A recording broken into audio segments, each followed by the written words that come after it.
Pemirsa, akibat dihantam ombak laut, sebuah kapal penumpang dari Banda Aceh menuju Pulau Aceh terbalik. Tidak ada korban jiwa dalam kejadian ini, namun sejumlah barang milik penumpang tumpah ke laut.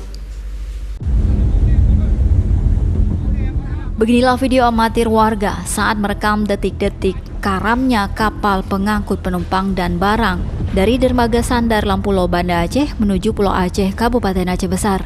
KM Satria yang berangkat pada pukul 14 waktu Indonesia Barat ini mengangkut sebanyak 25 orang penumpang dan kandas dalam perjalanan ke Pulau Aceh karena dihempas gelombang tinggi. Namun dalam kejadian ini seluruh penumpang sempat menyelamatkan diri. Sejumlah sembako yang dibeli warga Pulau Aceh gagal diselamatkan dan semuanya hanyut terbawa air laut. Sementara kapal yang mengalami kebocoran karena terbentur batu dan terpaksa ditarik ke pinggiran pantai. Jadi pertama kami mau ke Pulau Breu. Jadwal hari ini itu adalah dari Banda Aceh, dari Pelabuhan Lampulo menuju Pulau Breu. Jadi hari ini kapal yang berangkat tuh KM Satria menuju Breu.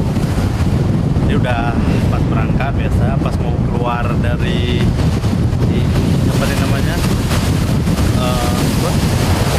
dari Kuala, ya ada dangkal Kualanya dan di empat ombak, air juga lagi turun.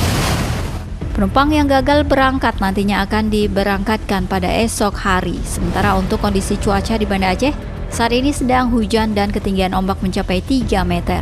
Dari Banda Aceh, Syukri Sarifudin, iNews melaporkan.